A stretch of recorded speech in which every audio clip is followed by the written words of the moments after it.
I'm not gonna lie, man. These intros are probably just gonna keep getting weirder. I had this whole thing that I was gonna talk about today about fried pickles, but I'm not gonna do that today. Instead, I'm gonna tell you that it's my birthday today, and I just wanted to thank you guys and tell you how much I appreciate the continued support. I can't do this year after year as my job without you guys watching the videos, leaving likes, supporting me on Twitter and over here as well. So thank you guys for that. But with that said, let's talk about some basketball. And in today's video, we're going to talk about the Utah Jazz. And I can't imagine a tougher way for your season to end as a player or as a fan if you're a Utah Jazz fan or player waking up this morning. And it was a good season, right? But it could have been so much more. And to lose in a heartbreaking Game 7 like that has to be a really tough hill to swallow. And especially when your team looked like the better team through the first handful of games in the series. And now we're going to talk about kind of what's next for this team going into this offseason, where they can go from here. And there's a lot of really interesting questions to answer in Utah. But really quickly before we get started, if you enjoy the content, then consider subscribing. I upload basically every single day. And leaving a like rating is a great way to let me know that you're enjoying the content, and it helps out the video a ton as well.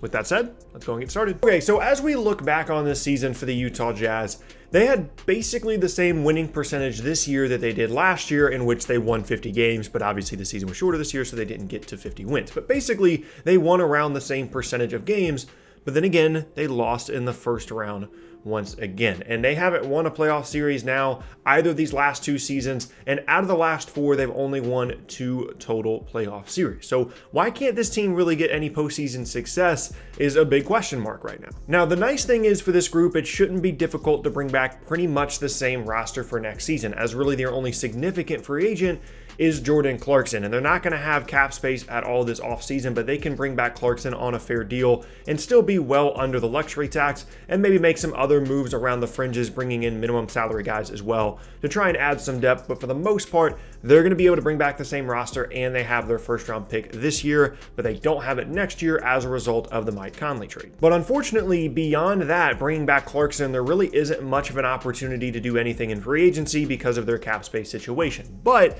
they still have one of the best 5-man groups, not only in the Western Conference, but in the entire league. When you look at Mike Conley, Donovan Mitchell, Bogdan Bogdanovic, who didn't play in the postseason, Joe Ingles, and Rudy Gobert, those are all players that fit well together, that do a lot of things on the floor, that are versatile players. And with another year to play together, especially Mike Conley, those guys should grow together and improve in their ability to play well with each other on the floor at the same time, because that was an issue at times this year. Their inability to defend with that group on the floor and having to start someone like Royce O'Neal, and then trying to figure out who was going to be coming off the bench was kind of a question mark for Utah all season. But if you're just looking at that 5-man group, it's really, really good, and then they've got some nice complementary options coming off the bench as well. But Mike Conley is really the guy that I want to kind of start this conversation with, because he had a really up and down season. Started off incredibly poorly and started to bounce back a little bit. And as you look at his postseason numbers, they look really good. But I was really disappointed in his performance, especially down the stretch in Game 7 last night, if you're watching this video when it was uploaded. This is the exact situation that they brought Mike Conley in for. When Donovan Mitchell is struggling and or is just being completely face guarded by another defender and they need someone to play make on the perimeter, Mike Conley was brought in to be that guy. They gave up multiple assets to have Mike Conley on this roster, and there were just way too many possessions under 9 minutes to go in the fourth quarter of a Game 7 where they would set a ball screen for Mike Conley and not get anything out of it. He would just dribble around, he would lose his handle, his shot didn't look right. I don't know if it's just a bad game or what, but I was definitely disappointed because, again, that's the reason that they brought him in. And maybe he'll be better next year with another year to get comfortable. He hadn't played outside of Memphis his entire career, but still it's a concern. And that kind of leads into the bigger concern with this roster, and that's that there isn't really much room for improvement the way the roster is constructed right now. Pretty much every single player on this roster is as good as they're going to be right now. They don't really have any like complimentary up and coming young guys. They don't have a Michael Porter Jr. They don't have a Bol kind of waiting in the wings.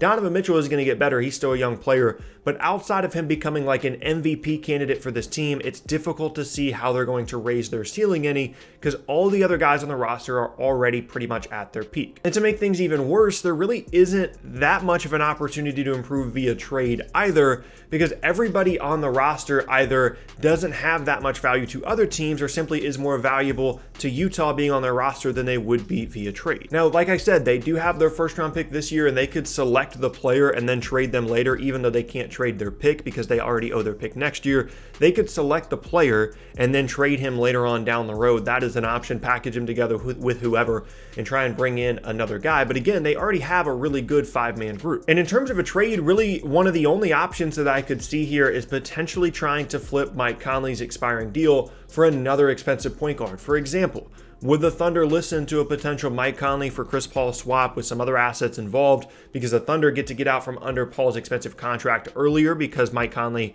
will be a free agent in the summer of 2021, and the Jazz can raise their ceiling by getting a guy that is just simply better right now in Chris Paul, even though there is the longer term salary cap impact of Paul's long deal. So that's really the only avenue I can see here, because I know people are going to want to see a Rudy Gobert trade.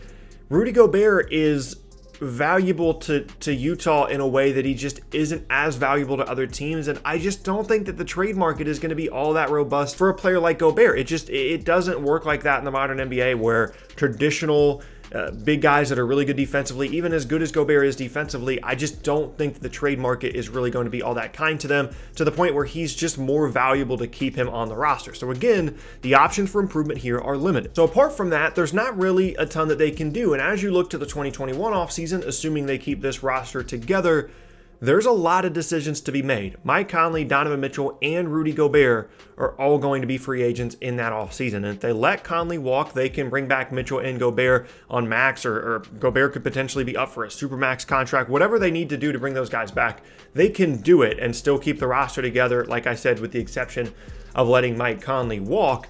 But then you can't really improve the roster anymore outside of that. So you're just going to end up bringing back the same group over and over, getting progressively worse as guys get older. Donovan Mitchell will get better, but guys like Joe Ingles, guys like Bogdanovic, and at a certain point, Gobert will start to get worse as they age.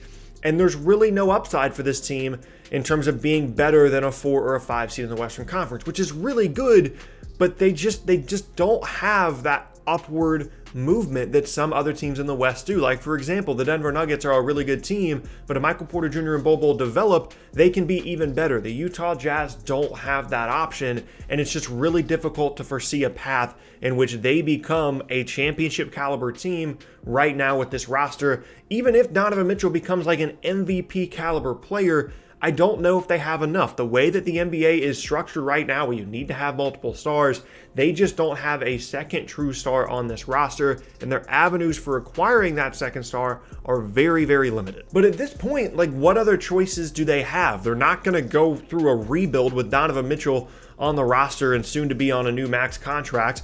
And is it really worth it to bring back two guys to pay that much money to Gobert and Mitchell, not to mention all the other guys they have to pay on this roster just to be a 4 or 5 seed? But like, what else are they going to do, right? They're not necessarily stuck in the middle. Like, they're a really good team, and they're going to be competitive at the top of the Western Conference.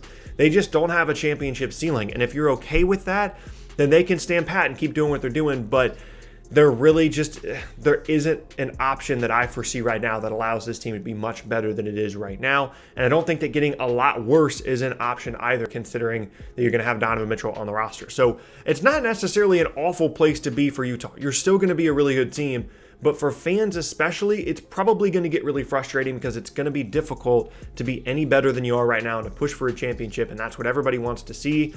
And that's just kind of how it is sometimes in the modern NBA. You're going to be really good, and unless you're going to pull off like a Toronto Raptors Kawhi Leonard type trade to really push you over the top, sometimes really good is about as far as you're going to go. And the options for this team being a great team, there just really aren't any right now for the Utah Jazz. And yeah, there you have it. That is going to be the end of today's video, and I thank you all very much for watching. Once again, my name is Tucker. If you missed any of my previous videos, then be sure to check out the boxes on screen. Thanks again, and I'll see you all next time.